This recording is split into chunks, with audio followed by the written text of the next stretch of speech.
আসসালামু আলাইকুম এভরিওয়ান। বাবার মৃত্যু গল্পের ১১ নম্বর ও শেষ পর্ব নিয়ে চলে আসলাম। তাহলে চলুন শুরু করা যাক। আম্মু আব্বুর কাছে এত বছর পর ফিরে আসতে চেয়েছিল শুনে বেশ চমকে গেলাম। রহস্য আরও জটিল হতে শুরু করলো। যাই হোক, পুরোটা জানা জরুরি। আচ্ছা, ডিভোর্সের কারণটা আগে শুনি। তাদের ডিভোর্স হয়েছিল একটা বাচ্চা চুরির ইস্যু ধরে। তবে তার আগেও তাদের মাঝে একটা বিষয় নিয়ে ঝগড়া হতো। কি বিষয়? তোর আম্মু রাজনীতিতে প্রবেশ করতে চেয়েছিল। তোর আব্বু সেটা মেনে নিতে নারাজ। উনি কোনোভাবে এটা অ্যাপ্রিসিয়েট করছিলেন না। সেটা নিয়ে প্রায়ই ঝগড়া হতো তাদের মাঝে। এক পর্যায়ে তোর আম্মু রাজনৈতিক নেশার মোহে পড়ে দুষ্টু একটা প্ল্যান বের করে। নিজের বাচ্চাকে নিজেই চুরি করে অন্য কারোর কাছে বেচে দেয়, আর হসপিটাল থেকে অন্য আরেক মহিলার বাচ্চা চুরি করে। তোর আম্মু জানতো তোর আব্বু কোনোভাবেই মানবে না। এতে তাদের মাঝে আগের থেকে বেশি ঝগড়া হতে থাকলো। একসময় সেটা ডিভোর্সে পরিণত হয়। তোর আম্মু চেয়েছিল সেটাই। তাদের ডিভোর্সের পর তোর আম্মুর পথের কাঁটা বলতে কিছুই থাকলো না। শুরু হয় তার রাজনৈতিক ক্যারিয়ার। রাজনৈতিক নেশা কত খারাপ চিন্তা করেছিস? ভালো মতো করতে পারলে রাজনীতিও খারাপ না, কিন্তু এভাবে রাজনীতিতে যোগ দেওয়া কোনো যুক্তিসঙ্গত কাজ না। আচ্ছা, আম্মু আব্বুর কাছে দ্বিতীয়বার আসতে চেয়েছিল কেন? সেই ব্যাপারে কিছু উল্লেখ আছে? বেশি কিছু নেই, জাস্ট একটু উল্লেখ ছিল। এত বছর পর মার্জানা কি মনে করে আবার আমার ভাঙ্গা সংসারে আসতে যাচ্ছে সেটা এখনো আমার কাছে রহস্য। সকালবেলা মোবাইলের শোরুমে গেলাম, কিন্তু এই মডেলের সেটের ডিসপ্লে নাকি পাওয়া যেতে সময় লাগবে। আমার নাম্বার দিয়ে এসেছি, যদি পাওয়া যায় যেন ফোন করে। বলেছে ২-১ দিনের মধ্যে নতুন মাল আসবে। সকাল 10টার দিকে বাগানে ঘোরাঘুরি করছি। আব্বুর হাতের বাগান বেশ বড়ই। এক পর্যায়ে ক্লান্ত শরীর নিয়ে বসে পড়লাম একটা টুলের মাঝে। না, বাগানের মাঝে বসার মতো ভালো কোনো পরিবেশ সৃষ্টি করতে হবে। জায়গাটা মন্দ নয় বসার জন্য।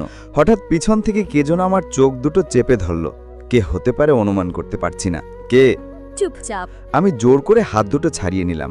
পিছনে তাকিয়ে দেখি মেঘা একদরে প্রমা দাঁড়িয়ে আছে। তুমি কেন? অন্য কেউ আসার কথা ছিল নাকি? তুমি আসবে সেটাও তো কথা ছিল না। সারপ্রাইজ দিলাম। কলেজে না গিয়ে এখানে? শুক্রবারেও কলেজ? আজকে শুক্রবার। মনে হয়। বার কোন দিক দিয়ে আসে যায় একটুও মনে থাকে না। আচ্ছা, আজকে শুক্রবার, তাহলে গতকাল আসার কি প্রয়োজন ছিল? সকালে প্রাইভেট ছিল, আর প্রাইভেট পড়ি একদম এখানে। তোমার পিছনে গুপ্তচর দেখা যাচ্ছে। প্রমা বলল। এই, আমাকে একদম গুপ্তচর বলবেন না। তাহলে জাসুস বলি? বেশি হয়ে যাচ্ছে কিন্তু। ওয়েট, তোমার সায়েন্টিস্টকে আসতে বলছি। না না, আমার লজ্জা লাগে। ওরে বাবা, তাহলে ম্যাটার ক্লোজ। না, আসতে বলেন। ভালো করে সিদ্ধান্ত নাও। নিয়েছি। দুপুরে খাওয়া দাওয়া করে দুজনে চলে গেল। আনাস কি যেন একটা কাজে আটকে গেছে, আসতে পারেনি। সময়টা বেশ বোরিং লাগছে। গালিবকে ফোন দেওয়া যাক, পরিস্থিতি কেমন একটু জানা প্রয়োজন। হ্যালো। ঢাকা গিয়ে তো সব ভুলে গিয়েছিস। আরে না, ভুলবো কেন? তোর প্রতি বিশ্বাস নেই। আচ্ছা, একটা সুখবর আছে। কি?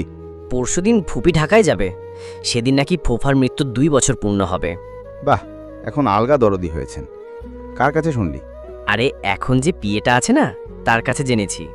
ছোট মামির অবস্থা কেমন? ভালো না। আজকে সকালে সিঙ্গাপুরের উদ্দেশ্যে রওনা হয়েছে। তন্ময় কি করছে? সে আগের মতোই। পরশু কি তোর ফুপি একা আসবে? না, পুরো পরিবার থাকতে পারে। এখন তো নকল মেঘ আসে, সমস্যা কি? তাও কথা। সেদিন যদি কিছু না করতে পারিস তাহলে আর কখনো সময় পাবি বলে মনে হয় না। আচ্ছা, পরশুদিন আসতে দে, দেখা যাক সেদিন কি করতে পারি। মোবাইলের ডিসপ্লে পাওয়া গেল। এখন একজন দক্ষ মেকানিক এর কাছে দিয়ে এসেছি। অনেক পুরনো মোবাইল, আবার অনেক অংশ ভেঙে যাওয়ার ফলে একটু সময় লাগবে। এইদিকে আগামী দিন আম্মু সপরিবারে এসে এখানে কবর জিয়ারত করতে। তখন যেভাবেই হোক আমাকে সব তথ্য সংগ্রহ করতে হবে। আইডিয়া, এই বুদ্ধিটাকেই কাজে লাগাতে হবে। আনাস আর আমি এখন থানায় আছি। ওসি সাহেব আনাসের পূর্ব পরিচিত, বেশ খাতির আছে তার সাথে। আমার সাথে ঘটে যাওয়া সব কিছু বললাম। তিনি আমাদের সাহায্য করবে বলে আশ্বাস দিলেন। গালিব আর তন্ময়ের সাথে আগে থেকে পরিকল্পনা কথা আলোচনা করা হয়েছে, যেন পরিস্থিতির সময় তারা বিচলিত না হয়। পরের দিন, যেহেতু অন্য থানার এমপি সাহেবা এসেছে, তার সঙ্গে তো পুলিশ থাকবেই। একটু পর গালিব মেসেজ দিল। তোরা কোথায়?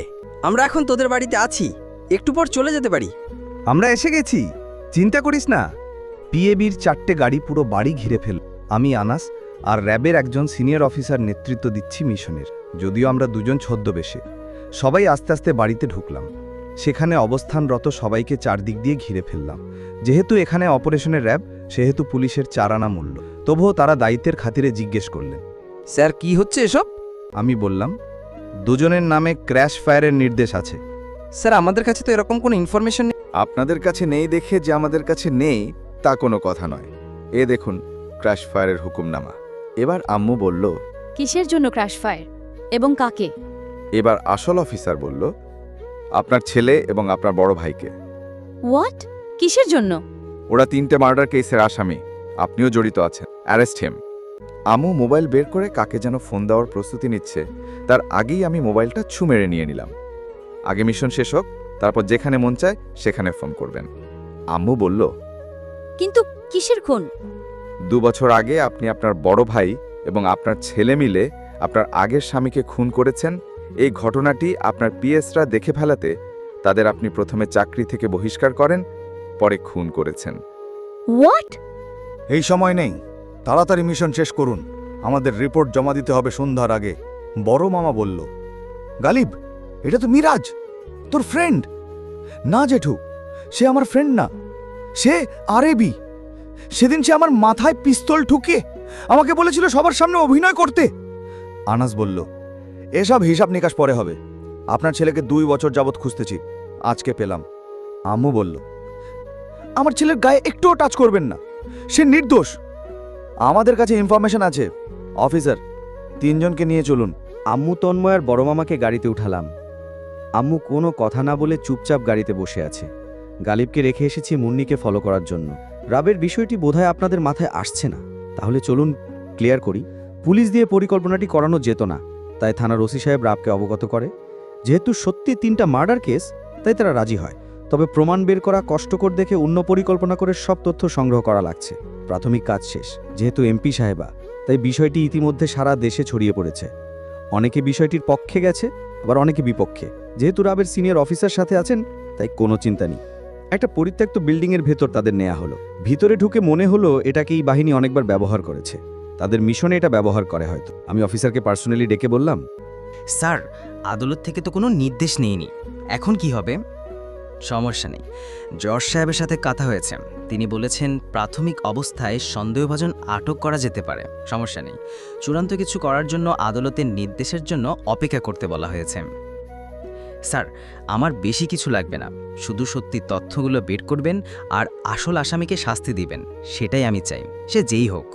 সমস্যা নেই, তোমার ঘটনাটা ইতিমধ্যে সারা দেশে ভাইরাল, সাধারণ জনতা এটিকে সাপোর্ট করেছে, তবে রাজনৈতিক নেতারা একটু থমকে গেছে, সাধারণ মানুষের চাপে কিছু বলার সাহস পাচ্ছে না। স্যার, আপনারা যে আমার জন্য এতটুকুও করবেন আমি ভাবিনি। আরে কী সব বলছেন, এটা আমাদের দায়িত্ব ছিল, আর আগেই বিষয়টা খতিয়ে দেখার উচিত ছিল। শুধু আপনার বাবা নন, আরও 2টা পরিবার ভুক্তভোগী, আমরা ওদের পরিবারের ঠিকানা সংগ্রহ করেছি। 2 ঘন্টার ভিতরে সঠিক তথ্য আসবে। সোশ্যাল মিডিয়াগুলোতে তোলপাড় শুরু হয়ে গেছে, আম্মুর থানার লোকজন ইতিমধ্যে মানববন্ধন শুরু করেছে। তবে বাকি অঞ্চলের মানুষের মুখে ভিন্ন কথা, তারা মনে করছে প্রাপ্ত পাপী, সে যেই হোক শাস্তিযোগ্য। আদালত থেকে জরুরিভাবে নির্দেশ আসলো মামলাটি অতি দ্রুত শেষ করার জন্য, সেটির অপেক্ষায় ছিলাম। তন্ময়ের কপাল বরাবর পিস্তল ধরলাম, শেষ ইচ্ছে আছে কোনো? তন্ময় বলল, কি আছে? আমার আম্মুকে ছেড়ে দিন, উনি নির্দোষ। তাহলে স্বীকার করছো তুমি 3টে খুন করেছ? আম্মু চেঁচিয়ে বলল, অফিসার, ও মিথ্যা বলছে, ও খুন করেনি। আমার ভাই আর ছেলেকে ছেড়ে দিন। তাহলে আপনি করেছেন খুন? পুরো কাহিনীটা শুনুন, তারপর আপনারা যদি মনে করেন আমি দোষী, তাহলে শাস্তি আমাকে দিবেন। আমার সন্তানের গায়ে একটু স্পর্শ করবেন না। সময় কম, যা বলার শর্টকাট করে বলুন। আমি আমার হাজবেন্ডের থেকে ডিভোর্স নিয়েছি, তার মানে এটা নয় যে আমি তাকে ভালোবাসতাম না। আমাদের মাঝে ছিল প্রচণ্ড মিল। আজও আমি তাকে সেই নববিবাহের সময়ের মতোই দেখি।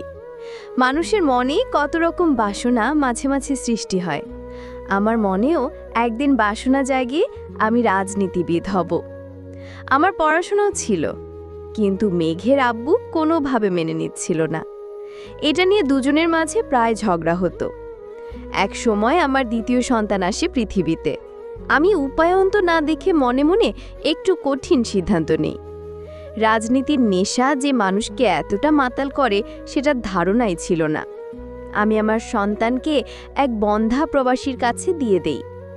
সবাই মনে করে আমার বাচ্চা চুরি হয়েছে।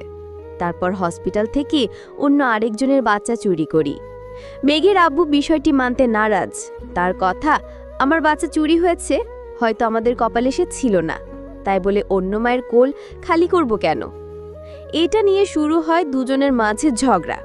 এক পর্যায়ে নিজেই বলি, আমাদের ডিভোর্স চাই। মেঘের আব্বু সেটাতেও রাজি নন। সে আমাকে অনেক বুঝিয়েছে, রাজনীতিতে যোগদান করতেও সে অনুমোদন দিয়েছে। তখন ভাবলাম একসময় না একসময় সে মত উল্টাবেই। নিজের মতো করে নিজের জীবন গঠন করি, সেটাই বেটার। চুরি করা বাচ্চাটা আর ডিভোর্স পেপার নিয়ে চলে আসলাম বাবার বাড়িতে। সবাই জানতো আমাদের দাম্পত্য জীবন সুখী নয়, তাই আমার বাবার বাড়ির কেউ কিছু বলেনি। তখন নিজের মতো করে চলতে শুরু করলাম নিজের জীবনে 3য় অধ্যায়। আমরা সবাই একপাশে দাঁড়িয়ে শুনেই যাচ্ছি কি বলছে। অফিসের দীর্ঘ নিঃশ্বাস ছেড়ে বললেন, মেঘের আব্বুকে খুন করেছিলেন কেন? আমার সন্তানের কসম, আমি মেঘের আব্বুকে কিছু করিনি। কে করেছে সেটাও জানি না। দেখুন, আপনি এখন রালিং মাননীয় সংসদ সদস্য। আপনার প্রতি শ্রদ্ধা রেখেই বলছি, সব সত্যি প্রকাশ করুন। সত্যিই বলছি, আমি কিছু জানি না। আমার সন্তান অনেক বছর পর বিদেশ থেকে ফিরেছে, সে এসবের কিছু জানে না। আর আমার ভাই, সে কেন এমন করবে? তার তো কোনো প্রশ্নই ওঠে না। মানছি আপনার কথা। তাহলে এতগুলো বছর পর কেন আপনি আসাদুজ্জামান সাহেবের বাড়ি পরপর বেশ কয়েকবার এসেছিলেন, এবং যেদিন আসাদুজ্জামান সাহেবের মৃত্যু হয় সেদিন সকালেও মানুষজন আপনাকে ওই বাড়ির আশেপাশে দেখে? এর কোনো উত্তর আছে কি আপনার কাছে? খুনের ঠিক 2 দিন পর আপনার সিকিউরিটি এবং পার্সোনাল অ্যাসিস্ট্যান্টকে কাজ থেকে বহিষ্কার করেন। তার পরের দিন মহিলাটি মারা যায়, এরপরে পুরুষটি মারা যায়। বলুন, এই প্রশ্নগুলোর উত্তর কি? আম্মু কিছু বলার আগেই অফিসারের ফোন আসে। গুরুত্বপূর্ণ ফোন দেখে মোবাইল নিয়ে বাইরে চলে যায়। আমি আর আনাসও একটু আড়ালে চলে গেলাম। আমার কি মনে হচ্ছে জানিস? কি মনে হয়? তোর আম্মু নির্দোষ। তাই মনে হচ্ছে। এখানে 3য় পক্ষ আছে। তারপরও কিভাবে বলবি? উনি রাজনীতি করে, যে কোনোভাবেই সবাইকে বোকা বানানোর চেষ্টা করবে। কি জানি, তবে তার মুখোশ আমি উন্মুক্ত করবই। সোশ্যাল মিডিয়াতে যা চলছে ঘটনাটি নিয়ে মনে হচ্ছে তোর আম্মুর রাজনীতি ক্যারিয়ার শেষ। আমি চেয়েছিলাম এটাই, যেই রাজনীতির কারণে সুন্দর একটা সংসার সে টুকরো টুকরো করে ভেঙেছে, সেই রাজনৈতিক ক্যারিয়ারও আজ চূর্ণ বিচূর্ণ করে ভাঙছে। সবেমাত্র শুরু, আরও শাস্তি বাকি আছে। সে যদি দোষীও না হয়, তবুও তাকে শাস্তি পেতে হবে। লামিয়াকে সে মাতৃ অধিকার থেকে বঞ্চিত করে মেয়েটাকে অনেক কষ্ট দিয়েছে। একটা মায়ের বুক খালি করেছে। আমার বোনকে কার হাতে যেন তুলে দিয়েছে। কে জানে সে কেমন আছে। ওনার কারণে সারাটা জীবন আব্বুকে ইগনোর করেছি। আমার কথা না হয় বাদই দিলাম। মন চাচ্ছে এক্ষুনি ক্র্যাশ ফায়ার করি। উত্তেজিত হয়ে কিছু করা যাবে না, প্ল্যান মতো কাজ করতে হবে। এমনও হতে পারে ঘটনাটির 3য় কেউ ঝটাচ্ছে, সে সবার অগোচরীণ হয়ে গেছে। ধুর, এখানে 3য় পক্ষ আসবে আকাশ থেকে নাকি? চোখে দেখা জিনিসে অনেক সময় ভুল হয়। গাজীপুর মহাসড়কের একটা পাবলিক বাস থেকে মুন্নি আর তার হাজব্যান্ডকে আটক করেছে র্যাব। কেননা মহিলাটির মোবাইলের গুগল ড্রাইভে যে ভিডিওটি ছিল তা মুন্নি আর তার হাজব্যান্ডের। 5 জনকে একসঙ্গে জিজ্ঞাসাবাদ করা হবে এখন। আমি আর আনাজ সাইডে দাঁড়িয়ে আছি। অফিসারের উপর দায়িত্বটি ছেড়ে দিয়েছি। ভিডিওটি একটা ল্যাপটপে তাদের সামনে ওপেন করা হলো। দুজনেই হন্তদন্ত করে আমাদের বাড়ি থেকে বের হচ্ছিল আর ঘন ঘন আশেপাশে তাকাচ্ছিল। এক পর্যায়ে তাদের দৃষ্টি ক্যামেরা বরাবর হয়, সেখানেই ভিডিওর সমাপ্তি। অফিসার মুন্নির দিকে এগিয়ে গিয়ে বলল, ওই বাড়িতে তুমি গিয়েছিলে কেন? খুবই নিয়ে গিয়েছিল। আম্মু চেঁচিয়ে বলল, আমি তো তোকে আবার আমার সাথে নিয়েই এসেছিলাম। আমি তাদের দিকে এগিয়ে গিয়ে বললাম, ওয়েট, আপনি বলুন ওনাকে কেন আপনার সাথে ওই বাড়িতে নিয়ে গিয়েছিলেন, এবং আপনি বা এত বছর পর কেন গিয়েছিলেন? আম্মু এবার বিষণ্ণ মনে বলল, এতগুলো বছর পর নিজের মনে অনুতপ্ত জাগে। আমার মনে হচ্ছিল আমি পৃথিবীর সব থেকে বড় ভুল করেছি। যদিও মেঘের জন্য সবসময় মন খারাপ থাকতো। আমার ভুলের জন্য মেঘ ছোটবেলা থেকেই কারো ভালোবাসা, আদর, স্নেহ পায়নি। রাজনৈতিক নেশায় আমি তখন সেগুলো দেখার সময় পাইনি।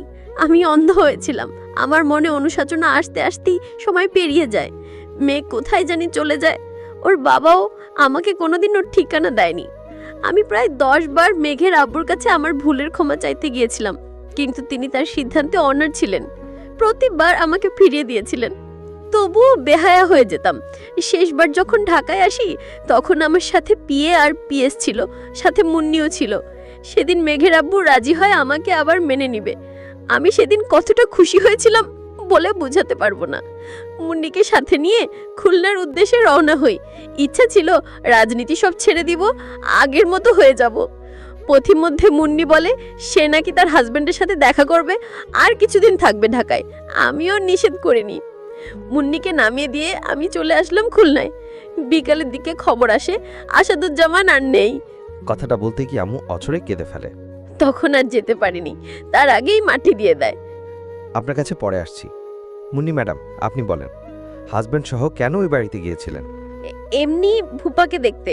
আমি আনাসকে ইশারা করলাম জিনিসটা নিয়ে আসার জন্য। একটু পর আনাস একটা জাতা নিয়ে আসলো।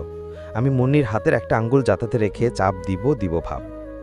সত্যি কথা বল, না হয় কিন্তু তোর সামনেই তোর হাজব্যান্ড আর তোর বাবাকে ক্রসফায়ার করব। হ্যাঁ, আমি কিছু জানি না। এবার হালকা চাপ দিলাম, আঙ্গুলের একটু অংশে কেটে গেছে। বলছি তাড়াতাড়ি বল, সময় নেই। ফুপির বিশাল সম্পত্তির উপর আমার বড় নেশা ছিল। ফুপির তেমন কেউ ছিল না সম্পত্তির ভাগ নেওয়ার জন্য, তাই অনেক বছর নিশ্চিন্ত ছিলাম। হঠাৎ লক্ষ্য করলাম ফুপু আবার ঢাকায় যাওয়া আসা শুরু করেছে। আমাকে নিয়েও বেশ কয়েকবার গিয়েছে। আমার মনে ভয় ছিল ফুপা আবার কখন ফুপুর এমন প্রস্তাবে হ্যাঁ বলে ফেলে বসে। উনি হ্যাঁ বললেই ফুপুর সব সম্পত্তি হাতছাড়া হয়ে যেত। তখন ফুপাও ভাগ বসাতো, সাথে মেঘও আসতো। লাস্ট যেদিন আমাকে নিয়ে ফুপি ঢাকায় যায় সেদিনের ঘটনা। ফুপার ফুপির কথা আমি বরাবরের ন্যায় সেদিনও আড়াল থেকে শুনেছি। ফুপা রাজি হয় ফুপিকে আবার স্ত্রী হিসেবে মেনে নিতে। নতুন বিয়ের ডেটও ফিক্স হয়ে যায়। আমি সেদিন বুদ্ধি করি ফুপাকে মেরে ফেলব। ওনার বাড়ির কাজের লোকটাও সেদিন ছুটিতে ছিল। এটাই ছিল মোক্ষম সুযোগ। আমি আমার হাজবেন্ডকে নিয়ে আবার ফুপার বাড়ি আসি। ফুফা বিছানায় শুয়েছিলেন। দুজন মিলে মুখে বালিশ চেপে ফুপাকে মেরে ফেলি। ফুপা ভোগাক্রান্ত লোক ছিলেন, তাই দুজনের শক্তির সাথে পেরে ওঠেনি। বাড়ির বাহির হয়ে দেখলাম ফুপির পিএ ভিডিও করছে। সে এখানে আসলো কি করে মাথায় আসেনি। আম্মু বলল, ও হে, মুন্নি নেমে যাওয়ার একটু পরই পিয়ে বলে আমারও ঢাকায় কাজ আছে, আমি সন্ধ্যায় পৌঁছে যাব। তখন মন ভালো ছিল, তাই না পড়িনি। মুন্নি বেগম, আপনি বলেন তারপর কি করলেন? সেখানে ঝামেলা না বাঁধিয়ে মহিলাটিকে বিশাল অঙ্কের টাকার লোভ দেখায়। সে বিষয়টি গোপন রাখেনি। সে আবার ফুপির পিএসের কাছে বলে দেয়। দুজন মিলে আরও বেশি টাকা দাবি করে। তখন মনে মনে আরেকটা দুষ্টু বুদ্ধি বের করলাম। দুজনকে একটা নির্দিষ্ট জায়গায় থাকতে বলি, একটা রুমের ভিতর আর কি। আমি তাদের বলেছি আমি টাকা নিয়ে আসতেছি। দুজন আমার কথা মতো পরিত্যক্ত একটা রুমে বসেছিল। আমি বাহির থেকে দরজা লক করে দিয়ে শুধু ফুপিকে ডেকে আনলাম। সবাইকে জানানো যাবে না। দরজা খুলে দুজনকেই এক রুমে দেখা গেল। ফুপি সেদিন দুজনকে চাকরি থেকে বের করে দেয়। যেহেতু মান সম্মানের ব্যাপার, তাই কারো কাছে প্রকাশ করতে নিষেধ করি। তারপর পরে মহিলাটিকে মিথ্যা আশ্বাস দিলাম যে টাকা দিব। সে রাজি হয়, আর এদিক দিয়ে পুরুষটিকে বুঝালাম অন্যভাবে। বললাম মহিলাটিকে মেরে ফেললে সব টাকা তুমি একা পাবে। টাকার লোভ হচ্ছে বড় লোভ। সে আমার কথা মতো মহিলাটিকে নিখুঁতভাবে মেরে ফেলে। তারপরের দিন আমি অন্য লোক ভাড়া করে পুরুষটিকে মেরে আত্মহত্যা বলে চালিয়ে দিই। কিন্তু মোবাইলের ভিডিওটা আমি উদ্ধার করতে পারিনি। তাছাড়া কার কাছে ছিল সেটাও জানতাম না। তাই ভূতের গল্প সাজায়। যেহেতু গ্রামের মানুষ ছিল, অল্পতেই বিশ্বাস করে। দুই পরিবারই ভয়ে অন্যত্র চলে যায়। অনেক দিন খোঁজাখুঁজির পর মহিলাটির মোবাইলটা পাওয়া গেল, কিন্তু ভিডিওটি পাওয়া গেল না। কে জানতো সে গুগল ড্রাইভে রেখেছিল। মোবাইলটি তখন দেয়ালের মাঝে ছুঁড়ে মারি, যেন কেউ ভবিষ্যতে এটাকে ব্যবহার করতে না পারে। সেদিন হয়তো ভালোভাবে ভাঙা হয়নি। উপস্থিত সবাই হতভম্ব হয়ে আছি। এই মেয়ে এত কিছু করলো।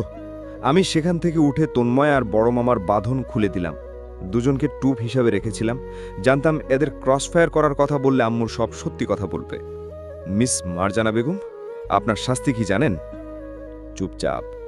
বাচ্চার চুরির অপরাধী তো জেলে যাবেন, তার থেকেও বড় শাস্তি হবে নিজের সন্তানকে আপনি এত কাছে পেয়েও স্পর্শ করতে পারবেন না। ও আপনার সন্তান নয়, সে হচ্ছে আপনার চুরি করা সন্তানের ভাই। আমিই ছিলাম সেই হতভাগা যার মা তাকে আজও চিনতে পারেনি। আম্মু চোখ বড় বড় করে তাকিয়ে আছে আমার দিকে। আর তাকিয়ে থেকে লাভ নেই, আপনার শাস্তি এটাই। বাবা আপনাকে ক্ষমা করলেও আমি কোনোদিন করব না। আরবির একজন সদস্যের সাথে একটা তরুণ মেয়ে প্রবেশ করলো। ওর চেহারা আমার চেহারার মতোই। আমি অনেকটা আটকে উঠলাম। আমার বোন তোরই নয় তো। আমি কিছু বলার মেয়েটি আমার পাশে এসে বলল, ভাইয়া, এই মহিলাটির শাস্তি আমি নিজ হাতে দিব। ওনাকে সারা জীবন সন্তানহীন থাকতে হবে। তুই তোরই? সারা দেশে এই খবরটি ভাইরাল হওয়ার পর আমাকে যিনি এতটা বছর সন্তানের মতো দেখেছে তিনি আমাকে সব বলেছে। আমি সোজা আরবির অফিসে যাই, তাদের একজন আমাকে নিয়ে আসে। তোর শাস্তির উপরে আর কোনো শাস্তি হতে পারে না। অফিসার কি বলে যে আপনাকে ধন্যবাদ দিব? প্লিজ ওনাদের সামনে থেকে নিয়ে যান, আর আমি আমার বাবার খুনের দৃষ্টান্তমূলক শাস্তির দাবি করছি। অফিসার বলল, শাস্তি আপনার সামনেই হবে। অফিসার বেশি দেরি না করে মুন্নি আর তার হাজব্যান্ডের উপর এলোপাথারি গুলি ছুটতে থাকে। বড় মামা কিছু না বলে সোজা হয়ে দাঁড়িয়ে আছে, কিছু বলার নেই। এই সন্তানের জন্য কান্না করলেও বাবা জাতিকে অসম্মান করা হবে। বেশ কিছুদিন পর মেঘা কান্না করছে আমার সামনে বসে। আমি ডিরেক্ট না করে দিয়েছি তাকে, আমি তাকে বিয়ে করব না। ওর মুখে যা এসেছে তাই বলে কাঁদতে কাঁদতে চলে গেছে। বিয়ের দিন বুড়ো হাজব্যান্ড আর মেঘা একটু দূরে দূরে বসে আছে। কাজী সাহেব এসেছে, বিয়ের কাজ শেষ করবে। আমি গালিব আনাস দাঁড়িয়ে আছি একটু দূরে। ও হ্যাঁ, আনাস আর প্রমার প্রেম হয়ে গেছে ইতিমধ্যে। আমি বলতে হয়নি, প্রমাণ নিজেই প্রপোজ করেছিল। বিয়ের কাজ শুরু হবে এমন সময় থানার এসআই সাহেব আসলো, সাথে একজন মহিলা। এসেই তো তোলপাড় কাণ্ড। মহিলাটি বুড়োর কালার চেপে ধরে বলল, আমাকে রেখে আরেকটা বিয়ে করা হচ্ছে? কে আপনি? পুরো বাড়িতে হইচই পড়ে গেল। এত ভিড়ের মাঝে আমি মেঘার হাতটি ধরে একটু সাইডে নিয়ে আসলাম। তুই এখানে এসেছিস কেন? বিয়ের শুভেচ্ছা জানাতে ভুলে গিয়েছিলাম। শুভেচ্ছা জানানো হলে চোখের সামনে থেকে বিদায় হব, তবে একা নয়, প্রিয়সীকে সঙ্গে নিয়ে। তোর সাথে গেলে তো তুই একটা চিটার। এত প্ল্যান করলাম, তারপরও আমি চিটার? তার মানে প্যাচটা তুই লাগিয়েছিস? আমার মাথায় এত বুদ্ধি নেই, আমার সারা শরীরে শুধু বদমেজাজ। এই বুদ্ধি হিটলামোচাসের। চলো, বেশি কথা না বলে, সময় নেই। আর কখনো ছেড়ে যাবি না তো? আমি আগে কখনো ছাড়িনি, ছাড়বও না। একটা শর্তে তোর সাথে যাব। আবার কি? কি শর্ত? আমার শাশুড়ি আম্মাকে জেল থেকে বের করে আমাদের সাথে রাখতে হবে। উনার পাপের শাস্তি অন্তত পেতে দাও। তাহলে যেদিন উনার শাস্তি শেষ হবে আমি সেদিন যাব। ওফ, আচ্ছা ঠিক আছে, চলো। 6 মাস পর বিকেলবেলা বাগানে বসেছিলাম। হঠাৎ আকাশে মেঘ জমেতে শুরু করলো। একটু পরেই শুরু হলো মুষলধারে বৃষ্টি। আমি দৌড়ে বাড়িতে গেলাম। সারা বাড়ি খুঁজে মেঘাকে কোথাও পেলাম না। দৌড়ে ছাদে গিয়ে দেখলাম সে 2 হাত প্রসারী করে বৃষ্টির পানি স্পর্শ করছে। হঠাৎ মনে হলো সেদিনের স্বপ্নের কথা। আনাস এই স্বপ্নের ব্যাখ্যা দেশ বিদেশের অনেক অভিজ্ঞ জ্ঞানীদের মতামত নিয়ে বের করেছিল। মেঘ, মেঘা ও আকাশের মেঘ, 3টা যেদিন প্রথম একসাথে হবে সেদিন হবে মেঘমিলন। তার স্মৃতিস্বরূপ হয়তো কোনো খুশির সংবাদ আসবে, না হয় কোনো দুঃখের সংবাদ। আমি এই ব্যাখ্যাটি মানিনি, তবু বাড়ির ছাদের দেয়াল ভেঙে নতুন করে মেরামত করেছি, 8 ফিট উঁচু করেছি। আমার মনে হচ্ছে সেই দিনের স্বপ্নটা বাস্তব দেখছি। কেন যেন মনে হচ্ছে দক্ষিণ পাশের দেয়ালটা ভাঙা। মানুষ যখন কোনো কিছু নিয়ে বেশি চিন্তা করে, সেটা তার মাঝে মাঝে বাস্তব মনে হয় তার কাছে। মেঘাকে দেখলাম উপরের দিকে তাকিয়ে 2 হাত প্রসারী করে ছাদের সেই ভাঙা অংশের দিকে যাচ্ছে। আমি মেঘা বলে দৌড়ে গেলাম তার কাছে। সে আবার আমাকে আসতে দেখে ভাঙা অংশের দিকে দৌড় দিল। আমি মেঘা বলে চিৎকার দিয়ে আবার ঘুম থেকে উঠলাম। আমার চিৎকার শুনে মেঘাও হন্তধন্ত করে উঠে লাইট জ্বালালো। আমি 1 বোতল পানি ডগ ডগ করে খেয়ে ফেললাম। বোতলটা ছুঁড়ে মেরে মেঘাকে জাপটে ধরলাম। আমার পুরো শরীর কাঁপছে ভয়ে। মেঘার পুরো শরীর স্পর্শ করছি। হ্যাঁ, এটাই তো আমার মেঘা। কি হয়েছে? আমার মাথা ছুঁয়ে ওয়াদা করো। কিসের? জীবনে কোনোদিন বৃষ্টিতে ভিজবে না। কেন? মেঘাকে সব বললাম। ঠিক আছে পাগল, কখনো বৃষ্টিতে ভিজতে ছাদে যাব না। কোথাও গিয়েও ভিজবে না। ঠিক আছে, এখন এদিকে আসো, আমি ঘুম পাড়িয়ে দিচ্ছি। আমি বাধ্য ছেলের মতো মেঘার বুকে মাথা রেখে ঘুমিয়ে যাওয়ার প্রস্তুতি নিচ্ছি। এই শুনছো? কি? বাইরে বৃষ্টি হচ্ছে। সত্যি বাইরে বৃষ্টি হচ্ছে? আমি মেঘাকে শক্ত করে আমার বুকের সাথে মিশিয়ে ধরলাম। আরে আমি যাব না তো কোথাও। বিশ্বাস করতে পারছি না। মেঘ আর মেঘা যদি মেঘ মিলন ভয় পায়, তাহলে বাকিরা কি করবে? বেশি কথা বললে এখন কিন্তু বেঁধে রাখবো। আহারে ভালোবাসা। প্রিয় দর্শক, আমি মাঝে মাঝে অনেক স্বপ্নই বারবার দেখি। তখন স্বপ্নের মাঝে আমার মনে হয় এটা আগে স্বপ্ন দেখেছি, এখনো স্বপ্ন দেখছি না তো। তখন স্বপ্নের মাঝেই হাতে চিমটি কাঠি, তখন মনে হয় এটা বাস্তব। পরে ঠিকই ঘুম ভাঙলে মনে হয় এটা স্বপ্ন ছিল। আমি প্রায় সময় এরকম স্বপ্নের সম্মুখীন হই, তাই গল্পের মাঝে উল্লেখ করলাম। যাই হোক, ধৈর্য ধরে এই সহজ সরল লেখকের সাথে থাকার জন্য অসংখ্য ধন্যবাদ। আবার আসবো এরকম কোনো প্যাঁচহীন সরল কোনো গল্প নিয়ে।